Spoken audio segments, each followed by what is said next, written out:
ശിശുദിനത്തിന് വന്ദനം. കൂട്ടുകാരെ, ഇന്ന് ശിശുദിനമാണല്ലോ. പണ്ഡിറ്റ് ജവഹർലാൽ നെഹ്റുവിന്റെ ജന്മദിനം. ഈ ദിനത്തിൽ ചാച്ചാജിയും കുട്ടികളും എന്ന വിഷയത്തെക്കുറിച്ച് കുറച്ചു കാര്യങ്ങൾ സംസാരിക്കുവാൻ ഞാൻ ആഗ്രഹിക്കുന്നു. ഇന്ത്യയുടെ ആദ്യത്തെ പ്രധാനമന്ത്രിയാണ് ജവഹർലാൽ നെഹ്റു. ലോകം മുഴുവൻ ആരാധിക്കുന്ന നേതാവ്. ഇന്ത്യയെ കണ്ടെത്തൽ, വിശ്വചരിത്ര അവലോകനം ഉൾപ്പെടെ ഒരുപാട് കൃതികൾ രചിച്ച രചയിതാവ്.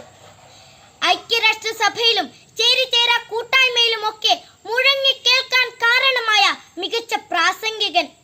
നൂറ്റാണ്ടുകൾ നമ്മെ അടക്കി ഭരിച്ച ബ്രിട്ടീഷുകാരിൽ നിന്നും നമുക്ക് മോചനം നൽകി തന്ന സ്വാതന്ത്ര്യ സേനാനികളിൽ പ്രമുഖൻ. ദാരിദ്ര്യവും നിരക്ഷരതയും കലാപങ്ങളുമൊക്കെയായി ഏറെ പിന്നിലായിരുന്ന നമ്മുടെ രാജ്യത്തെ മുന്നോട്ട് നയിച്ച നവഭാരത ശില്പി. അങ്ങനെയുള്ള ജവഹർലാൽ നെഹ്റു എങ്ങനെയാണ് കുട്ടികളുടെ ചാച്ചാജിയായി മാറിയത്? അദ്ദേഹത്തിന്റെ ജന്മദിനം എന്തുകൊണ്ടാണ് ശിശുദിനമായി ആചരിക്കുന്നത്? തന്റെ വെളുത്ത കുപ്പായത്തിൽ എപ്പോഴും കരുതിയിരിക്കുന്ന പനിനീർ പൂവിനെ പോലെ നിർമ്മലനായിരുന്ന അദ്ദേഹത്തിന് കുട്ടികളെ ഏറെ ഇഷ്ടമായിരുന്നു. നമ്മൾ കുട്ടികൾ മിടുക്കരായി പഠിച്ചു കളിച്ചും വളർന്നാൽ അതാണ് രാജ്യത്തിന്റെ ഏറ്റവും വലിയ നേട്ടം എന്ന് അദ്ദേഹത്തിന് അറിയാമായിരുന്നു. അതുകൊണ്ട് തന്നെ എത്ര തിരക്കിനിടയിലും കുട്ടികളോടൊത്ത് ചിലവഴിക്കാനും സംസാരിക്കാനും കളിക്കാനും അവർക്ക് നല്ല നല്ല സമ്മാനങ്ങൾ വാങ്ങിച്ചു കൊടുക്കാനും അദ്ദേഹം ശ്രമിച്ചിരുന്നു. ചാച്ചാജി മകളായ ഇന്ദിരയ്ക്ക് ജയിലിൽ നിന്ന് അയച്ച കത്തുകൾ ഒരച്ഛൻ മകൾക്ക് അയച്ച കത്തുകൾ എന്ന പേരിൽ പുസ്തകമായിട്ടുണ്ട്.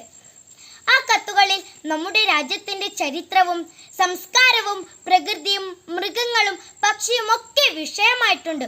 മുഴുവൻ കുട്ടികൾക്കുമായാണ് ആ കത്തുകൾ. അങ്ങനെയുള്ള ചാച്ചാ നെഹ്റുവിനെ കുറിച്ച് നമ്മൾ കൂടുതൽ അറിയണം, പഠിക്കണം.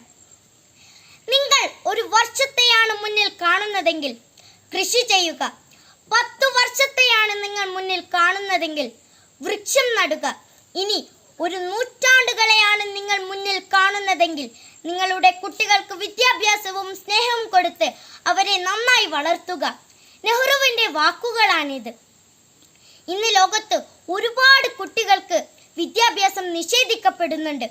നമ്മുടെ നാട്ടിൽ നിന്ന് പോലും എത്ര കുട്ടികളാണ് ചൂഷണം ചെയ്യപ്പെടുന്ന എത്ര വാർത്തകളാണ് വരുന്നത്. ഈ ശിശുദിനത്തിൽ ലോകമെമ്പാടുമുള്ള കുട്ടികളെ കുറിച്ച്, അവരുടെ അവകാശങ്ങളെ കുറിച്ച് നമ്മൾ ബോധവാന്മാരാവണം.